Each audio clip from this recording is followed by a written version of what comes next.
Welcome to the Integrated Schools Podcast. I'm Andrew, a white dad from Denver, and this is IntegrateNYC, Youth Voice for Real Integration. IntegrateNYC is a youth-led organization fighting for integration and equity in New York City. From student organizing to policy proposals, they center the voice of those most affected by segregation and its resulting inequities, the students. And while the students want desegregation, they also realize that simply moving bodies around doesn't address all of the inequities they face.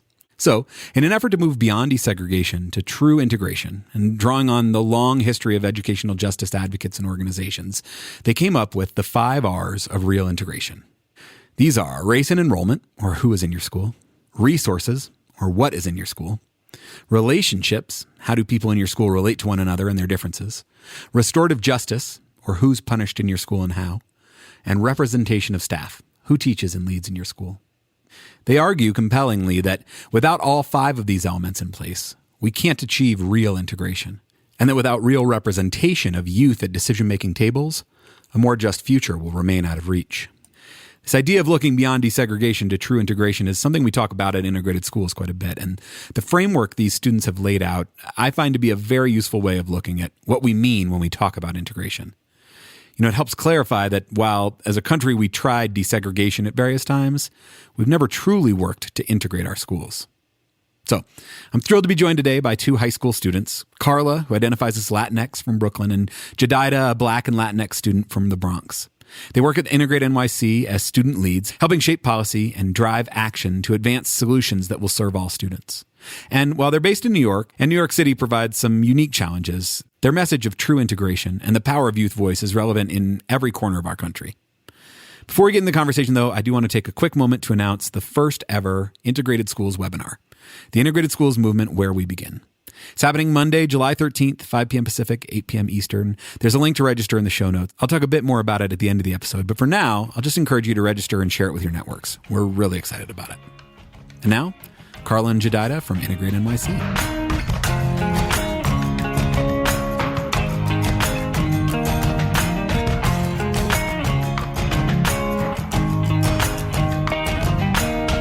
I'm Karla Narvaez. I'm 16 and I'm a lead at IntegrateNYC.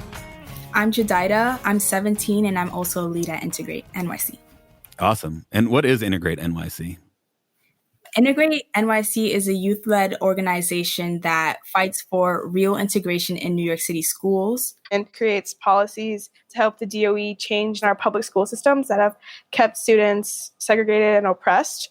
We emphasize on student voice because it's mostly students that are in these schools and it's their experiences. Yeah, we're the ones who are most directly impacted by the system, so we want to give that voice back to us for transformation. That's awesome. Tell me a bit about the schools you go to. I go to school in Manhattan, and it's a predominantly Black and brown school. I go to school in Brooklyn, and it's a predominantly white, wealthier school. Have you guys both grown up in New York your whole lives? Yep. Yeah. I'm from the Bronx. I've always grown up in the public school system. Yeah, I'm from Brooklyn, but I live in a predominantly white neighborhood. And I went to school in predominantly white schools since elementary school. And I started only seeing the disparities in our school system when I'd enter high schools and had to go through the whole screening process, which was really unfortunate because I knew the screening process was kind of messed up, but I had to do it in order to get into schools. And I knew that the more resourced schools, more privileged schools were in Manhattan. And I shouldn't have to know that. And I shouldn't have to go through with it just because I want to get into a high school. Yeah, I feel like that's an important point that you pointed out. Like I said before, I grew up in the Bronx. I've always gone to school in the Bronx until high school. Why did I feel a need to go to Manhattan to get better opportunities? Why can't I just stay in the comfort of my community to receive those same opportunities? So New York City is often referred to as one of the most segregated school districts in the country. You guys have a whole bunch of students from a whole bunch of different family backgrounds, ethnic backgrounds, socioeconomic backgrounds, and yet you find because of the systems that they are not often in school together. How does that show up for you guys in your sort of day-to-day lives? How does that segregation impact you? For me, integration is important because we deserve to feel safe in our own schools. You know, in my school, at least, I don't get to see a Black teacher in the front of the classroom. All my teachers are white, and I only have one Black teacher. So that's how segregation kind of shows up in my school. And it's also the lack of resources in my school. You know, I don't have a nurse in my school. And why is that? A lot of other students, my friends, they go to schools where they're over policed, and some schools have police and some schools don't. And why is that? It's racism. For me, I've been going to predominantly white schools since elementary school, and I always had a bit of a problem with me and my identity when it comes to my culture, because I've just always been surrounded by people who didn't look like me, including faculty members. In my school, it's more of an issue of students of color feeling really uncomfortable in areas where they spend so much time. We spend so much time in schools, and it's kind of like our second home if you think about it. We're there most of the time of the day. We're with the same people. And as a student of color, I just feel constantly uncomfortable in the environments that I'm in. And the sort of reputation of each of your schools, when people hear the name of your schools or where you go to school, what do people think about in terms of like the quality of the schools? We're a pretty small school, so nobody really knows about us. For my school, it's more well known in the area that I live in, because a lot of the students, the predominantly white and privileged students that go to the middle school near there, go to the same high school, which is my high school. So it has a good academic standing when it comes to like the surrounding community, although it's also very small. So the people in the neighborhood tend to go to that school. So it has a reputation for being a quote unquote good school, and yet you find yourself feeling not welcome or struggling with the kind of social and emotional aspects of the school. Yeah. So maybe beyond the kind of social and emotional and the sense of belonging piece of it, the resources that are available, you see differences between, either your school and schools nearby or other schools that you know about in terms of what you have access to, be it AP classes or extracurriculars or any of those things? Yeah, I know my school personally, we don't have sports at all. And knowing that other schools right in the same district have all these opportunities to have sports is kind of disheartening, because we deserve it as much as the school across the block. We would like to have these same opportunities to have sports, have more AP classes than just 5 in our school. Some schools have 10 AP classes. Which means that only 5 AP even offered means sort of the best case scenario, you can only take those credits on beyond high school because there's only 5 available to start with. Yeah, Karla. In my case, my school's more academically focused, so we tend to have a lot more AP classes. We have college classes that we're allowed to take, and we have a lot of like tutoring and things like that. But our sports teams are also not the strongest. We have to share a field with another school, and when that school's using it, we have to go to this really terrible field. So when it comes to sports, my school's a little bit under-resourced. But lots of academic resources, maybe even disproportionate to some of the other schools nearby. Yeah. How does that impact the student population at the school? Does it have an impact on how kids feel about school, or about how they belong in school, or about their role in school, or kind of what things are available to them or are not? It definitely does impact us, because we would like to have art classes. We would like to have all these opportunities extracurricular to look forward to in school. But when we aren't given those same chances to expand on ourselves, it's kind of disheartening. Yeah, I agree with Jedidah. When I had entered my school, I was so excited to join the soccer team. And when I did, I realized how much of a mess it was. And I wasn't excited to join the team anymore, and I had to focus more on extracurriculars that were more academic. Hard to be sort of well-rounded in either of your schools, exactly. It sounds like.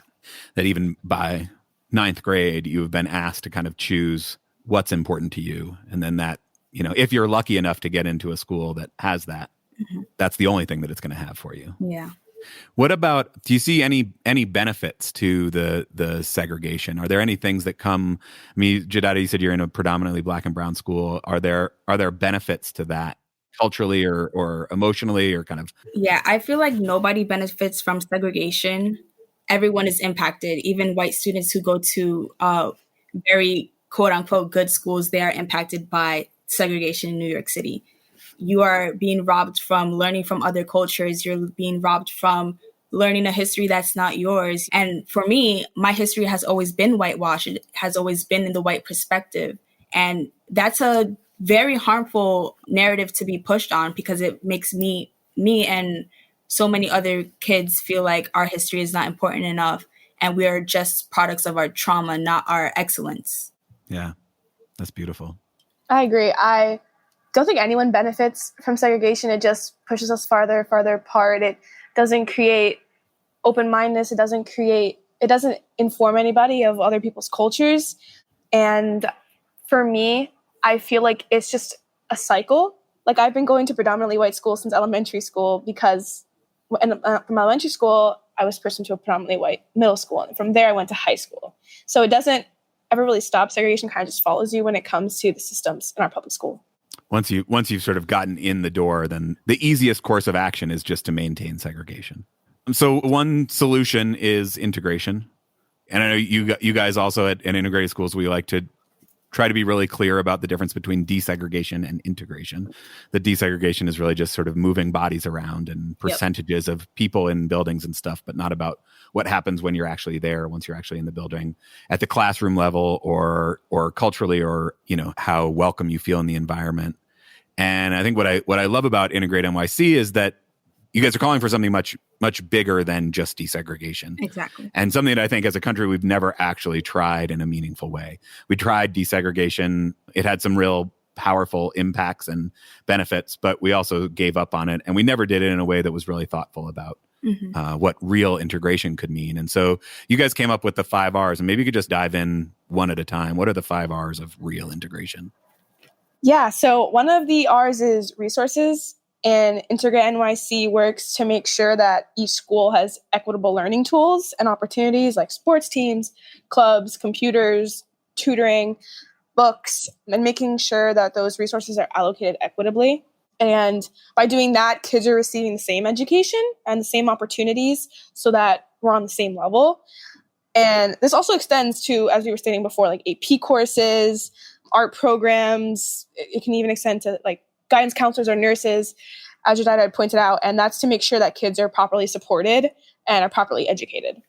Definitely. So the question there is like, what is in our school? What things do we have access to? And distributing those with an eye towards equity, not towards equality. Exactly. Every school doesn't need exactly the same things, but how do we make sure each school has the things that they need to help their students thrive? Exactly. That's great. What's another R, Jedidah? So another R that we have is relationships. And we at Integrate believe that all students should feel able to be unapologetically themselves when they walk through their second homes, basically. Mm-hmm. We want a culturally responsive education. We want to feel celebrated in the very rooms that we're learning in. And we want to connect with teachers, you know. We don't want to feel like there's a disconnect between us two. I want to have genuine conversations outside of the classroom. I want to confide in you. And that's a relationship that we definitely need in our schools. That's 2. Another one that we also focus on is representation. So this is kind of focusing more on adult bodies, more on the staff in the schools. And IntegrateNYC wants to create inclusive staff that support communities of color, immigrant communities, the LGBTQ plus communities, or any other identities. And that's to just make sure that the youth feel represented in their schools. And to kind of transform the staff we already have in our schools, we would like to train them through culturally responsive practices and restorative justice to make sure that students are being given the right opportunities and the right ways to express themselves. And this is just to help, you know, students feel safe, comfortable, to make sure that they never feel embarrassed about who they are or silenced in their school environment.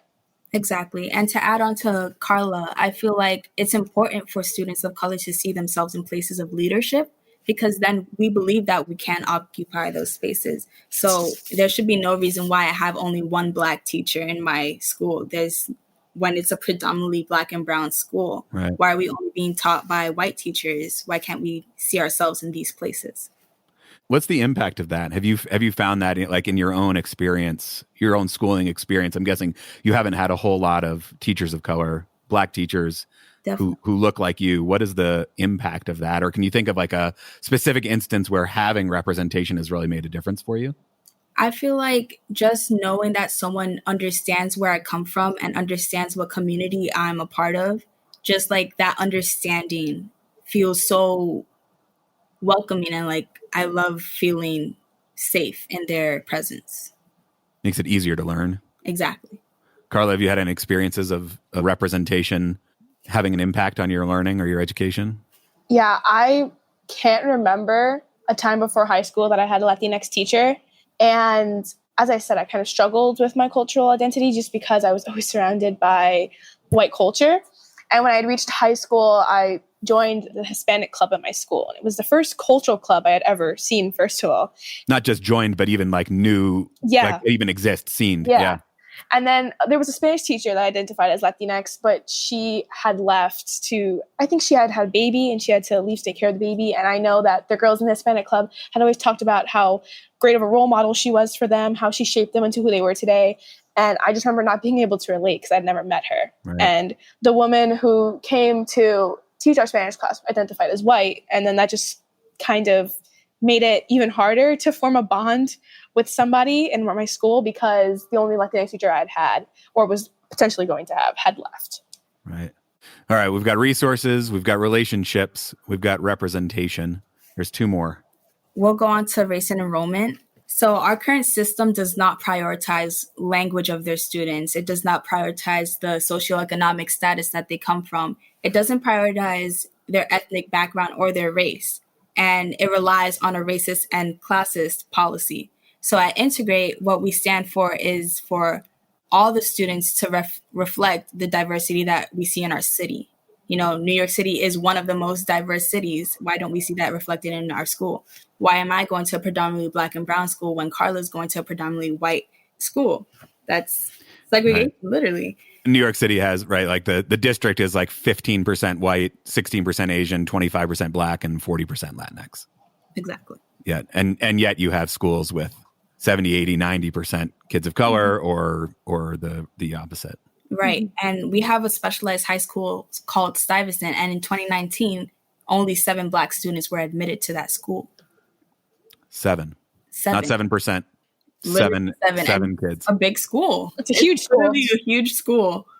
Just to add on, New York City has the screens that the administration uses, and they look at, performance metrics. They look at test scores. They look at interviews. They look at grades. These screens, this is the process they use to see who is allowed to go to which high school, basically, right? Yeah. And it's just showing that when you accept certain students who have had more opportunities, which tend to be wealthier white students, that kind of follows them. Like they'll go to other schools that have more opportunities, and then the lower income and brown and Black students are pushed into these other schools that are under-resourced and have less opportunities. This is the place, race and enrollment, that people are sort of most familiar with. This is really about desegregation, right? Is about who has access to which schools and which bodies go in. But I think that's great about the way that you guys have framed it is that it is not just about Black and brown kids versus white kids, exactly, or Asian kids versus Black and brown kids, that it's really about representation of the city, of the environment, of the neighborhood as a whole. Mm-hmm. So looking beyond just race, looking into language status, socioeconomic status, and these other factors. So it's not enough to say, exactly, let's have the races match up, but also all of these other ways, because it seems at least like it's driving at how do we avoid concentrations of vulnerability, mm-hmm, that then result in concentrations of privilege, right? That, mm-hmm, like if you are not cognizant of who's showing up in the school and the vulnerabilities they bring, then the system allows for more and more vulnerabilities to be collected together and more privilege to be collected together. Mm-hmm. And I feel like we've tried desegregation before, but it's not sustainable. Literally, Brown versus Board of Education was supposed to be the end of segregation in our schools, yeah, but you still see this in New York City in 2020, right? Mm-hmm. So that's why we push for real integration. It's not about moving bodies and changing the demographic, but it's about moving minds. All right, so the last are restorative justice. So restorative justice is creating healing spaces, not hurting spaces for our students. Predominantly Black and brown schools are over-policed and treated as criminals in the very spaces that they're supposed to be learning in, We're students, not suspects. We shouldn't feel like villains in our own learning spaces, our second home. We deserve a chance to be heard in a human lens, not in a criminal lens. And we deserve more counselors to have those spaces for conversations and not cops in our school.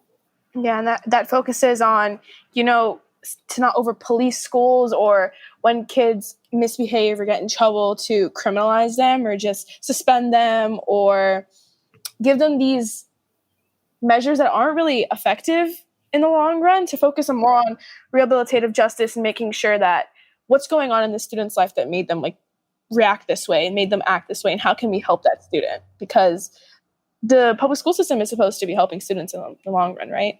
And a lot of people worry that, well, if we don't have cops in our school, who's going to protect us? I feel like strong communities protect us. When we, quote unquote, act out, it's not random. It's not because we just felt like it. It's because we've been neglected for so long that just happens. And if there was a conversation, if there was counselors in that place, these things would never happen. Do you see the ways that kids are disciplined varies from either from school to school or even within your school based on race? Yeah. So I had a white Spanish teacher once, and we were supposed to be independently learning, but I was confused and needed clarification on a question. So I asked my friend who's Black, can you help me understand this question? And that teacher just did not like her, always micromanaged her, and she just called the school security on her, and they took her away from the classroom. And it literally disrupted the whole class's day of learning. It was a horrible incident. Not to mention that I'm sure that student didn't then show back up the next day engaged and ready to learn and excited about Spanish class. Yeah, because she felt like she was being criminalized when that could have been an easy conversation. Can you turn around and just do the work? I'll help Jedidah. I didn't even receive help that day when I asked her. So you didn't get the learning that you needed. She clearly didn't get the learning she needed because she was escorted out by security. And then the whole class that day was disrupted from learning. Mm-hmm. Right. So it doesn't benefit anyone. How about you, Karla? Have you seen that?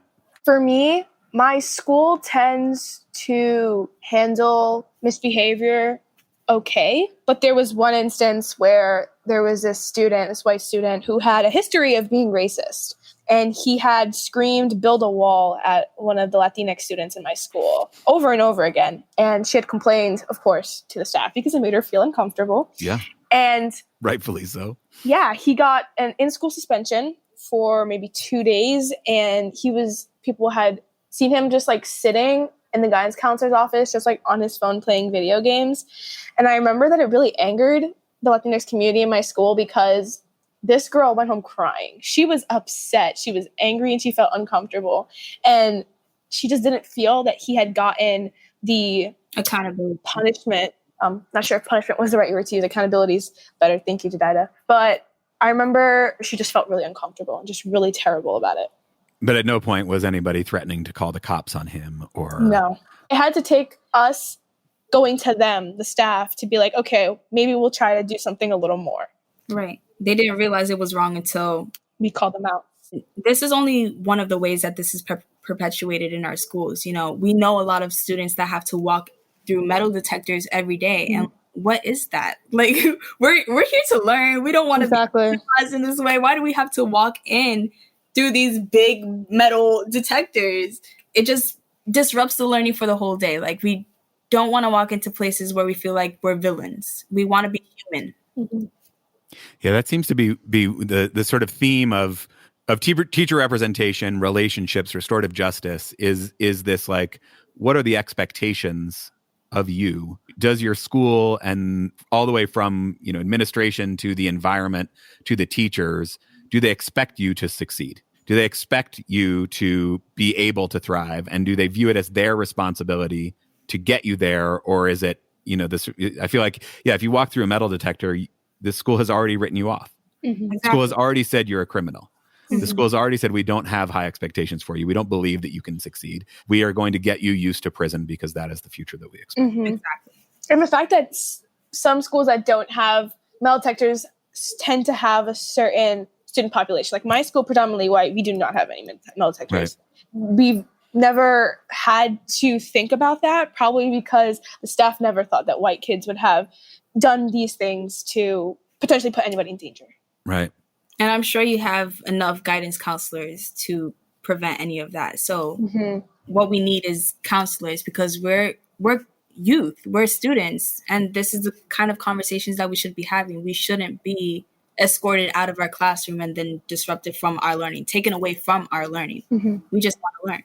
And if we blame the school for not reaching the kids, then it's the school's responsibility to figure out how to do better. But I feel like the types of schools where you get to blame the school are white, wealthy, privileged schools. Mm-hmm. And then it's like, well, no, we don't need metal detectors. We need more. We have to reach these kids. What are we doing wrong? And if you're walking through a metal detector, it says, what's wrong with these kids? Mm-hmm. Really shuts it down. So I feel like these topics tend to be viewed by outsiders, at least, as complicated and difficult and best left to the experts, that there are people who have studied these things and so they can figure out the policies and sort of why are high school kids even talking about this? Why should we listen to high school kids? I feel like we are the experts. We have to live this every day. People who have studied this, they probably don't even understand what it feels like to not see them in front of their classroom, to not be able to celebrate their culture. Yeah, we are the experts. We have lived this. We have faced this. We have experienced all of these things. I agree completely. I think to create a personal connection to segregation is really important, because people could just think of us as numbers. They can just say, oh, this school is 90% white, 5% Latinx, 5% Black, poor those kids. But if you have students talking about how not being able to see a brown teacher in front of the classroom discourages them from ever having a leadership position, that really impacts somebody. That's someone's whole life. That's someone's feelings. That's someone, And it's important to listen to high school kids, because we have to go to school every day. The adults don't have to. And these are institutions that will lead to more institutions. Because after high school is college. After college is our careers, and that figures out how we get income, how we can have a family. And what sort of institutions you build or are not able to build, or, what sort of leadership roles are you able to partake in once you're out of school? And what kind of society does that build? Mm-hmm. And especially if you're just learning about the white perspective in your history class, what kind of human that makes you. Mm-hmm. Like, what spaces are you able to occupy, and what culture you're bringing into your workspace, and what narratives have you heard? Like, to always hear about the Native Americans being, conquered, and about some people, slaves being brought from Africa, like there's so much more culture to our countries than us just being oppressed. What's the power of organizing youth voice? And it's one thing to okay, we should listen to youth voice, but I think Integrate NYC seems to take it the step forward to actually organizing, collecting voice, elevating, protest beyond just let's hear you guys talk, let's get you together and sort of let you start driving. What's the power in that? Yeah. I don't know if I'm biased because I'm a youth, but I just think we're the strongest. We have the most passion. We have the most motivation, because at the end of the day, this is our future. Exactly. I'm sorry, but the adults that will be gone in a couple years, we have to build the world that we're going to live in.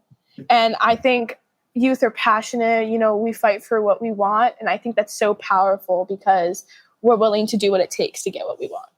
And I feel like it's a matter of, if not us, then who? Right. If you look in the streets, you see youth being in the forefront of these protests, these mass revolutions. That's us. We organized this. This is our voices being heard. So you have to confide in us. Because it's your future. What sort of success stories has Integrate NYC had? It's a massive 400-year problem that we are trying to unwind here. It's not going to be solved overnight, but it is nice to think about the pieces of success that have happened along the way. What is where have your victories been? What have you guys felt good about? I feel like Integrate does a really good job in putting us in these spaces where the rules happen, where the policies are made. We are policymakers, and we share our policies with other policymakers, and it's beautiful how we're able to occupy that space in rooms. Yeah, we're able to meet with policymakers, assemblymen, things like that, so we can potentially get the 5 Rs to be successfully implemented in the public school system, so that, because we're creating these policies for the DOE, so that they know what they need to do to make our schools better.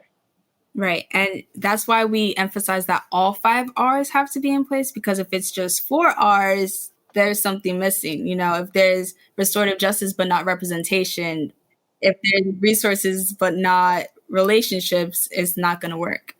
Yeah, and maybe you don't have to get to them all at exactly the same time, but you can't like pat yourself on the back for getting race and enrollment right without doing the rest of the pieces. Because Exactly. I mean, like then even like you said, Karla, your school isn't a place that is welcoming. So even if the resources are right, if the representation isn't right, or if the restorative justice isn't right, then it's still not right for. And I guess that's maybe it works for some kids, but until all 5 R's are there, it's not going to work for all kids. Exactly. Yeah. What were your parents' experience with school and schooling? And wondering, like, you guys are both seem really committed to this and driving positive change. In my experience, at least, I feel like that's often a generational thing. Like, you didn't just come to that on your own, but maybe your parents had some, either, I feel like for some people it's like a positive input, or it's like a way of rebelling against your parents. But what's your parents' sort of experience with education and feelings about education? I know for me, the work I do is for my mom, because my mom came here when she was really young. And I remember her telling me stories of, she came here when she was 4. And when she started to go to public school, she had told me that she had to learn English so quickly because she felt so uncomfortable in her school environment. Like she wasn't able to communicate with anybody. And she knew that she had to, learn more of the American way and the American culture in order to be able to like survive in America. And I remember thinking, I don't want any brown girl to ever feel like that. And in this work that I'm doing, I'm making sure that, Latinx students of color are able to feel comfortable and don't feel like they have to be more engaged in American culture just so they can survive in America. Yeah, I feel like my mom and your mom have a similar story. She came at 12 from Dominican Republic to New York City, and she was just pushed into this system where she didn't have a teacher to teach her the new language that she was just engulfed in. And that's why race and enrollment is so important, because you have to prioritize language. You have to prioritize ethnic backgrounds, because how are you making all your students feel welcomed? And she felt alone for a long time because it was just her, predominantly speaking Spanish. She only knew like 2 words in English, and another Dominican student that was with her, but it was just them 2, and they had to navigate that on their own. And just thinking, like, she's 12. Mm-hmm. Why does she have to navigate that on her own?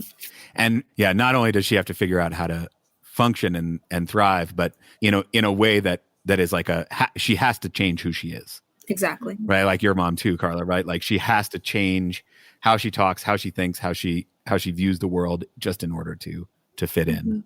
Mm-hmm. Our audience is largely white and privileged people, mostly parents. What would you want those parents to know about the importance of real integration? Like why we should care about it, why they should care about it for their own kids? I feel like it's very important, because if you wouldn't want your child to be navigating the same things that we have to navigate on a daily basis, and our education matters just as much as your kid. Karla, do you want to add on? Yeah, I think it's not easy for privileged white people to understand that they're privileged and white, but I think it's important for them to realize that if they integrate our schools, if they create diverse communities, we're able to share our ideas, we're able to share our culture, and that's so much more rich than what we're going through right now. And I think it's really important to, like I said, personalize these people. Like, these people have feelings, they have stories, and they have traditions, they have customs, they have great music, they have food, they have everything. And I think it's so important to, make it so that we all just have to share that. Yeah. And I feel like the point that I made earlier rings true. Segregation does not benefit anyone. You could be a white person as privileged as can be, and you could still suffer the effects of segregation. You're not learning from other students. You're not learning from another teacher. That's beautiful. I'm super grateful to both of you for coming on, for sharing, but much more than that, just for the work that you guys are doing. And I feel like we often talk about the generational nature of this work, that we are not going to solve these problems overnight because they took many, many years to create. But it certainly leaves me with a great sense of hope that you are the next generation of people fighting this battle. So thank you for that. And thanks for coming on. Thank you for having us here. Yeah, youth voice is empowering and powerful. Absolutely. Thank you for allowing us the space to talk about organization. Yeah, for sure.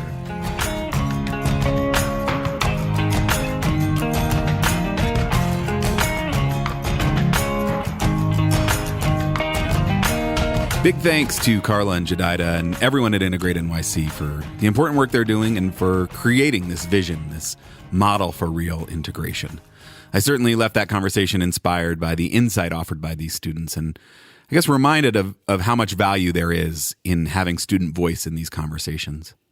You know, much as we often underestimate young kids and their ability to notice and understand race, I certainly often find myself looking to the adults to address issues of educational equity, but empowered youth are a force to be reckoned with, and I think we'd all be well served by doing a bit more listening to them. And while Karla's assertion that all of us old folks are going to be dead in a couple of years felt maybe like a low blow, she's right that they are building the world they're going to be living in. And certainly hearing from Karla and Jedidah gives me hope for what that world will look like. Just a very brief digression before I leave you. Any scholars of desegregation law out there may have noticed some similarities between the 5 R's and what are known as the green factors.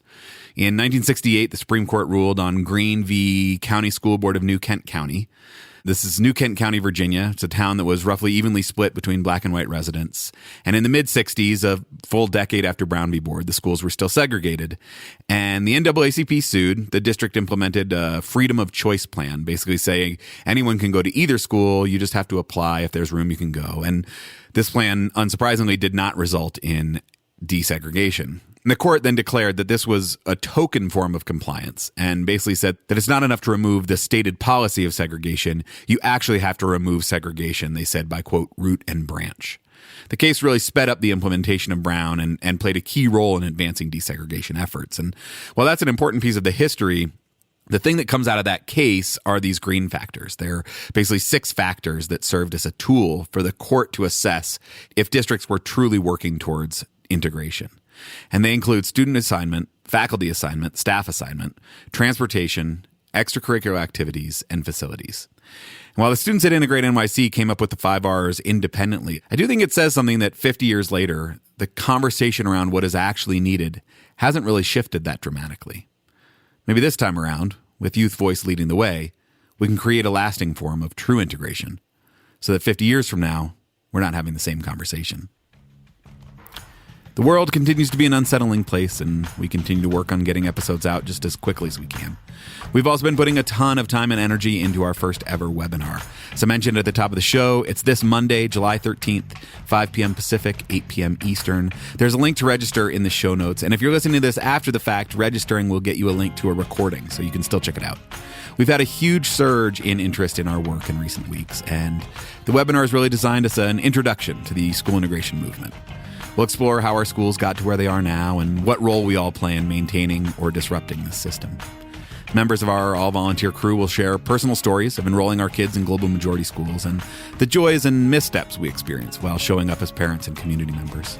The hope is that together, we can envision a better future, stepping into our humanity, working towards a true multiracial democracy. Hope to see you there, and as always, I'm grateful to be in this with you as I try to know better and do better. See you next time.